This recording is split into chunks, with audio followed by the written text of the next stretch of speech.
युधिष्ठिर ने भगवान श्री कृष्ण को प्रणाम किया और उनसे प्रश्न किया कि हे भगवान, आपने माघ माह के कृष्ण पक्ष की एकादशी का बड़ा ही सुंदर वर्णन किया है।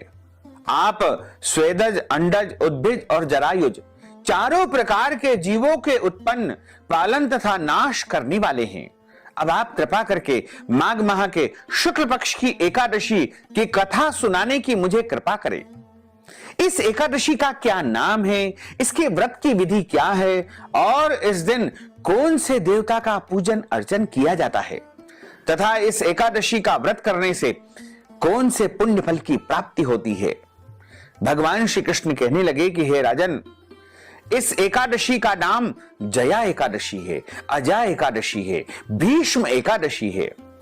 इसका व्रत करने से मनुष्य ब्रह्म हत्यादि समस्त पापों से छूट करके मोक्ष पद को, परम पद को प्राप्त होता है तथा इसके प्रभाव से भूत, पिशाच आदि योनियों से मुक्त हो जाता है। इस व्रत को विधि पूर्वक करना चाहिए। अब मैं तुमसे पद्म पुराण में वर्णित इसकी दिव्य और ज्ञानमयी कथा की महिमा सुनाने जा रहा हूं। बड़े ध्यान से सुनिएगा। देवराज इंद्र स्वर्ग में राज्य करते थे और अन्य सब देवगण सुखपूर्वक स्वर्ग में निवास करते थे।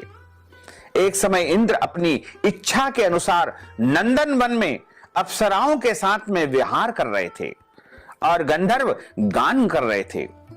उन गंधर्वों में प्रसिद्ध पुष्पदंत तथा उसकी कन्या पुष्पवती और चित्रसेन तथा उसकी स्त्री मालिनी भी उपस्थित थे। साथ ही मालिनी का पुत्र पुष्पवान और उसका पुत्र माल्यवान भी वहां पर उपस्थित था।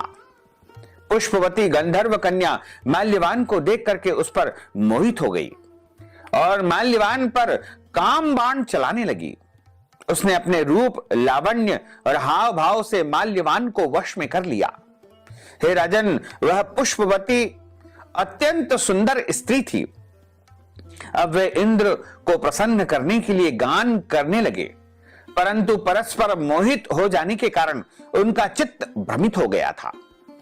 इनके ठीक प्रकार न गाने तथा स्वर ताल ठीक नहीं होने से इंद्र इनके प्रेम को समझ गया और उन्होंने इससे अपना अपमान समझ करके उन दोनों को श्राप दिया। इंद्र ने कहा कि हे मूर्खों, तुम दोनों ने मेरी आज्ञा का उल्लंघन किया है, इसलिए तुम्हारा धिक्कार हो। अब तुम दोनों स्त्री पुरुष के रूप में मृत्यु लोक में जाकर के पिशाच रूप